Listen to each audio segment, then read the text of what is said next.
Today, General Mkhwananzi publicly revealed allegations that foreign companies are exploiting government contracts by overcharging for the servicing and maintenance of South African police vehicles. According to his statement, these service providers are inflating prices far beyond reasonable market rates, resulting in significant financial losses for the government. He suggested that this practice not only drains public funds, but also undermines local businesses that could potentially offer the same services at fairer, more competitive prices. Also, you'll know about honorable members, which I would want you to probe. We are talking about the lifestyle audit. A chief of staff gets appointed in August, somewhere about. Before December, he drives a Viano Mercedes-Benz and he stays in a 5-point-something million rand property, and. How does he afford that lifestyle? The information I'm getting is that there was a big tender that was contested in the water affairs in KZN, Mgeni Water, which ordinarily the highest bidder was supposed to be 5 billion rand, but that highest bidder lost the tender because the one that won a tender came at 7.2 billion rand. So it's some of the things that members should not just let it loose and must be able to check it out. But how is it possible that some things like this can just happen?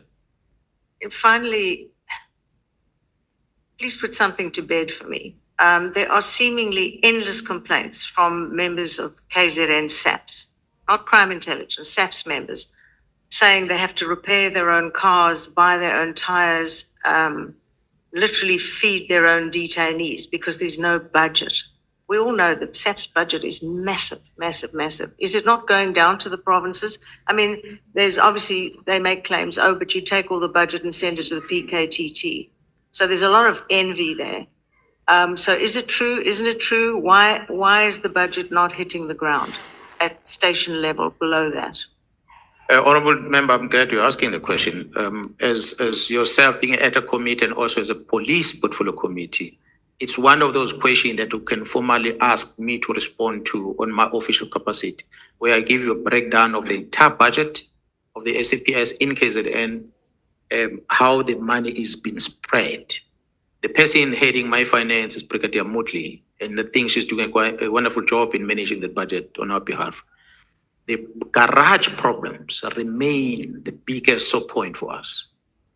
There's a shortage of artisans. There's a shortage of equipment in the garage, but then there's also corruption within. So you'll have a vehicle that should be serviced in the garage and come out, but that vehicle is not serviced in the garage. It gets referred to an outside person. Some of them are foreign nationals. And this outside person is contracted by a company that is employed and given a contract to service cars for us. So the car is there. Some of these officials might be involved in servicing that car. Eventually, the car comes back in and is fixed, and it goes. A month later, it comes back. Then you ask yourself a question. When it leaves and it comes back a month later, what is the problem? Diagnosis is done, and they give you a different problem on the car. So every time the police car comes to the garage and it leaves with another problem. So it's a system internally that is not working. So for us to correct that, we need to have these in-house services, cameras every corner of that property, so that nobody goes in with things and go out with things. Perhaps we might start seeing cars being repaired properly. The parts, vehicle parts that are being procured, being safely stored in those places. If we run our garages, proposal I made to management at one stage was that if we're employing Mr. Arendse to be a service provider, we must say, Mr. Arendse, we're giving you a contract of servicing cars. In your garage, you're going to service our vehicles for this period of a year. No other car goes into your garage. So that is held accountable for cars coming in, get service, and they leave, and the quality of those cars. He then be accountable for that. At this present moment, what we do in our contract, we give him a contract, but he goes and outsources to other people. Outsources. And when it's outsourced, those people will send a quotation. Quotation comes in this amount, sometimes inflated. And when it's inflated, the budget is not there to pay for that part, which becomes part of the problem. So there's a whole garage management that needs to be addressed in the South African Police Service. Again, honorable members, that these things are centralized at national office. Be it a contract, be it everything is centralized. I saw it happening. It started, I think, under Ria Piecha. there was a person who'd supplied SAPS tires nationally. The system was working. The tender had to then be reapplied. He put in his tender. It was low.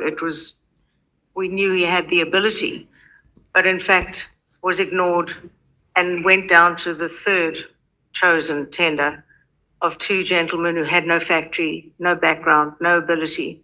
And she ensured it went to them, as I recall. And of course, anyone trying to challenge something for not receiving the correct tender result, they have billions of rands against their own kitty, and they just end up backing off and leaving. And that was, I think, one of the starts of the dramas that has ended up with these vehicles who sit around month after month, even years, not serviced, gathering dust. Yeah, it's that problem, honorable member, and plus a problem of a police officer as a driver. The way we drive a state vehicle, we don't drive it the way we drive our own cars. No. We don't even respect a speed hump on the road on a police car, but we respect a speed hump with our own cars. So what do we expect when the car is driven like that? It's going to break. A lot of things are going to be damaged because of how we're handling it. We want to punish a police officer. We still, to date, the risk of the organization don't have any employment condition that compels a police officer to drive a car.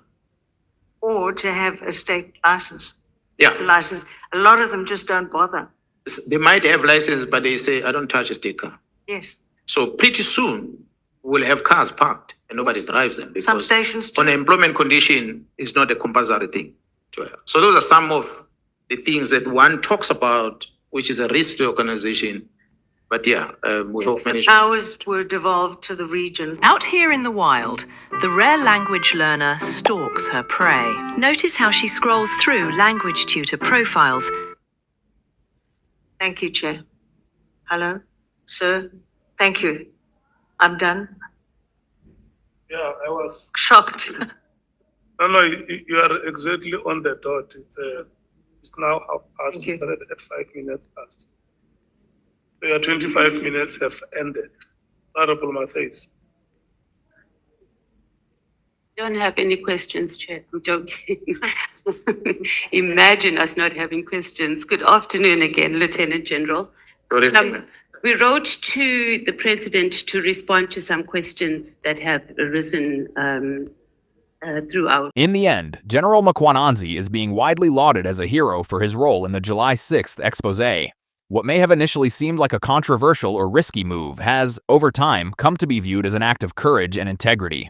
By bringing critical information to light, he positioned himself against powerful interests, a decision that often carries significant personal and professional consequences.